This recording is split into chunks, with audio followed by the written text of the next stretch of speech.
हमारा देश भारत एक इकोनॉमिक प्रेशर फेस कर रहा है।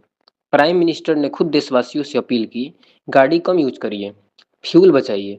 लेकिन उसके अगले ही दिन एक बड़ा रोड शो होता है और फिर अचानक नीट पेपर लीक की न्यूज नेशनल डिबेट बन जाती है। तो सवाल उठता है, क्या ये सिर्फ कोइंसिडेंस है या फिर पब्लिक अटेंशन डाइवर्ट करने का एक पॉलिटिकल पैटर्न।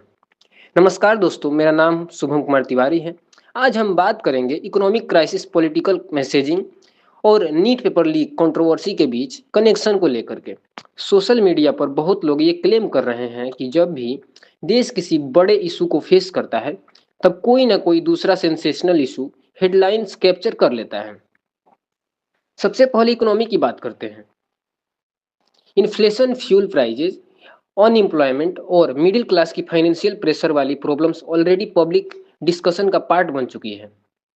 जब लीडर्स पब्लिक से सेक्रीफाइस की बात करते हैं, जैसे फ्यूल बचाने के लिए गाड़ी कम यूज करना, तब लोग नेचुरली एक्सपेक्ट करते हैं कि लीडर्स भी सेम रूल ही फॉलो करेंगे। लेकिन जब उसके इमीडिएटली बाद लार्ज स्केल पर रोड शो या हेवी पॉलिटिकल इवेंट दिखता है, तो अपोजिशन और पब्लिक का एक सेक्शन इसको कॉन्ट्राडिक्टरी मैसेज मानता है। इसी बीच suddenly NEET paper leak issue national outreach बन गया।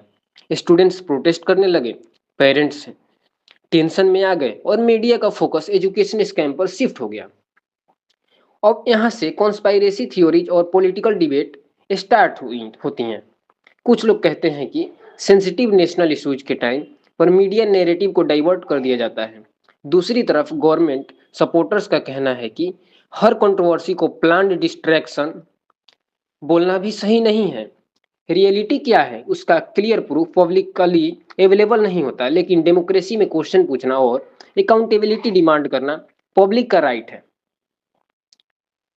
पॉलिटिकल कम्युनिकेशन में ऑप्टिक्स बहुत इंपॉर्टेंट होते हैं।